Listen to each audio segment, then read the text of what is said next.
తాజా అంశాన్ని చూస్తున్నాం. రామ్ గోపాల్ వర్మ అరెస్టుకు ఒంగోలు పోలీసులు రంగం సిద్ధం చేశారు.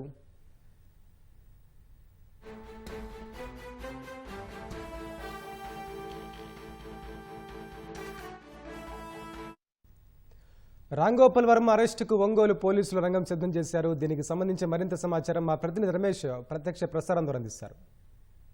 ఇంటికి ఏపీ పోలీసులు ఈరోజు హైదరాబాద్లో తన నివాసానికి చేరుకున్నారు. గతంలో ఒంగోలు ప్రకాశం సంబంధించి కూడా నోటీసులు ఇచ్చిన సంగతి తెలిసింది. అయితే ఆ కేసులు విచారణకు సంబంధించి కూడా తను విచారణకు హాజరు కావాలని చెప్పి ఈ నెల 14వ తారీఖున ఏపీ పోలీసులు తనకు నోటీసులు ఇచ్చిన తర్వాత అతను ఆ విచారణకు హాజరు కాలేదు. కానీ మరొకసారి అంటే విచారణకు సంబంధించి కూడా తను అరెస్టు చేయొద్దని చెప్పి కూడా హైకోర్టును ఆశ్రయించినప్పటికీ హైకోర్టు చాలా స్పష్టంగా చెప్పడం జరిగింది. హైకోర్టుకు సంబంధించి తనను అంటే అరెస్టు చేయడానికి మేము ఎలాంటి ఆదేశాలు ఇవ్వలేము, కానీ పోలీసులకైతే సహకరించాలి, పోలీసులకు సంబంధించి కూడా విచారణకు సహకరించాలని చెప్తున్నారు. అయితే ఎన్నికల ముందు సంబంధించి కూడా అతను వ్యూహం సినిమాకు సంబంధించి ఏదైతే కొన్ని వివాదాస్పదమైన వాటికి సంబంధించి ప్రచారం చేసే సమయంలో కూడా ప్రమాణ సమయంలో ఇప్పుడు ప్రస్తుతం చంద్రబాబు తర్వాత ఆయన కుటుంబ సభ్యులపైన కూడా జనసేన అధినేత పవన్ కళ్యాణ్ మీద కూడా వ్యక్తిగతంగా కించపరిచే విధంగా కూడా ఎక్స్లో రామ్ గోపాల్ వర్మ పోస్టు పెట్టారు. ఆ విషయంలోనే తెదేపా సంబంధించి కూడా మద్దిపాడు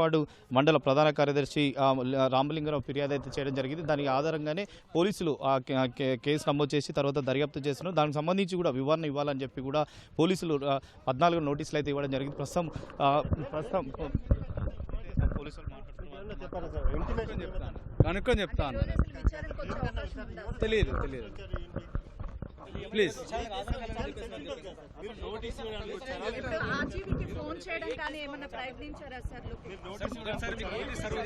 ఇన్ఫర్మేషన్ ఏం లేదు, కనుక్కొని చెప్తాం ప్లీజ్.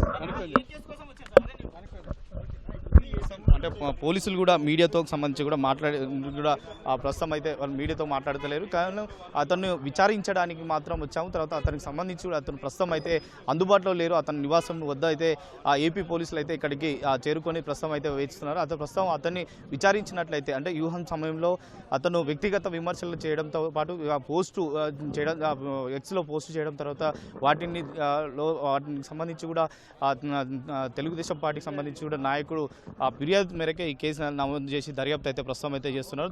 ఆ కేసుల ఆధారంగానే నోటీసుల్లో పేర్కొని తర్వాత విచారణకు హాజరు కావాలని చెప్పి కూడా ఆ నోటీసులో కూడా పేర్కొనడం తెలిసింది. రెండోసారి కూడా విచారణకు హాజరు కాకపోవడం అతన్ని అరెస్ట్ చేసే అవకాశాలు అయితే కనపడుతున్నాయని చెప్పి కూడా తెలుస్తుంది. కానీ ఇప్పటికీ అతను అందుబాటులో వచ్చిన తర్వాత తను మరి సమయం కోరుతారా లేదా విచారణకు తను వస్తారా అనేది కూడా పోలీసులకు కూడా నేరుగా చెప్పే అవకాశం అయితే తెలుస్తుంది. అయితే ప్రస్తుతం అయితే 2 సార్లు కూడా నోటీసులు ఇచ్చినప్పటికీ తను అందుబాటులో లేకపోవడం, తనకు షెడ్యూల్ ప్రకారం సినిమాకి సంబంధించి కూడా షెడ్యూల్ ఉంది. ఆ సినిమా షెడ్యూల్ కారణంగా నేను రాలేకపోతున్నా అని చెప్పి కూడా సమాచారం అయితే ఆ పోలీసులకు అయితే అందించినట్లుగా తెలుస్తుంది. కానీ మరి ఆ పోలీసులు ఏ విధంగా చర్యలు తీసుకోబోతారు, మరి ఎలాంటి చర్యలకు సంబంధించి కూడా అంటే విచారణకి ఇంకా సమయం గడువు ఇస్తారా లేదా ఈ సమయంలోనే తను విచారించాల్సిందని చెప్పి కూడా ఏమైనా కోరే అవకాశం ఉందనేది కూడా వేజునాలు. ప్రస్తుతం అయితే ఇంటి దగ్గర అయితే ఏపీ పోలీసులు అయితే రామ్ గోపాల్ వర్మ ఇంటి దగ్గర అయితే ఏపీ పోలీసులు అయితే వేచి చూస్తున్నారు. గేటు దగ్గరే దాదాపు 6 మంది పోలీసులు అయితే ఇక్కడికి వచ్చి తర్వాత అతన్ని విచారించి తర్వాత అతనికి సంబంధించి కూడా ఎలాంటి నోటీసులు ఇస్తారో, నోటీసులకు సంబంధించి ఎలాంటి వివరణ తీసుకుంటారు అనేది కూడా